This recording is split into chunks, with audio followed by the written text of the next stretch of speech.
مساء الخير، آخر الشهر وجاي لي عزومة فجبت نص كيلو لحمة مفرومة وعملت بيها وصفة تحفة ولذيذة قوي مع وجبة كده. الموضوع كله على بعضه هيبقى على قد الإيد قوي، وفي نفس الوقت هيكفي من 8 ل 10 أشخاص. أتمنى إن هي تعجبكم. أنا مريت لو أول مرة بتشوفوني، وأهم حاجة ما تنسوش تعملوا لايك وتعملوا شير. ويلا بينا نبدأ الفيديو بتاعنا.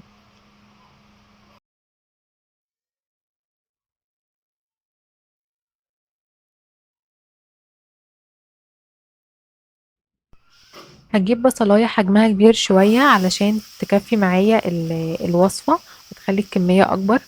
وهشوحها الأول في شوية زيت بسمنة، وبشتغل على نار متوسطة. وبعد كده هحط عليها نص كيلو من اللحمة المفرومة. أنا كان عندي ربعين فحطيتهم مع بعض.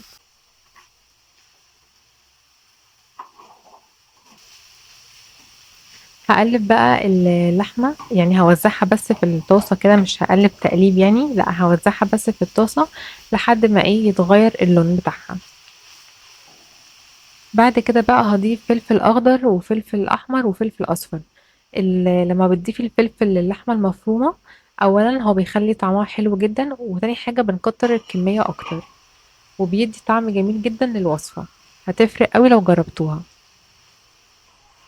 هضيف بقى البهارات، ده ملح، بابريكا مدخنة، شوية كزبرة، شوية فلفل اسمر، شوية توم بودرة.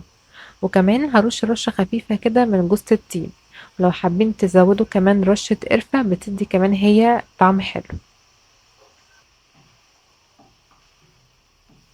بعد ما اديها كده تقليب لمدة دقيقة، ههدي بقى النار وهغطيها لمدة بقى ايه مثلا 10 دقايق كده لحد ما تستوي. هي مش هتاخد اي وقت. وده شكلها بعد ما استوت. وطبعا نتأكد ان احنا مظبطين الملح بتاعنا.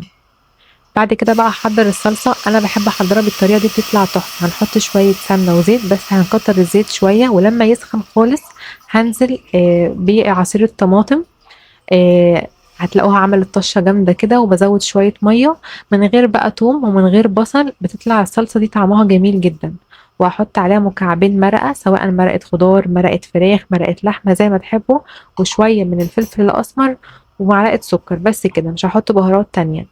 كمان انا حابه اقول لكم، انا العصير الطماطم ده انا الاول بحب اسلق الطماطم على النار، وبعد كده اشيل قشرتها واضربها في الخلاط، وبعد كده بقى استعملها، بتبقى خفيفه جدا وجميله.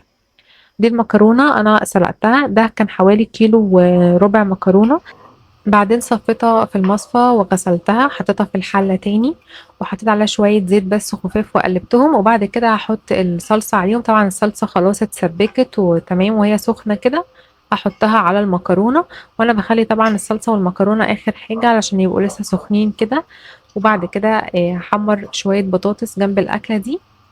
وفي الاخر خالص وقت التقديم هحط في كل طبق شويه مكرونه بالصلصه، وعليهم الخلطه اللي احنا عملناها بتاعه اللحمه المفرومه.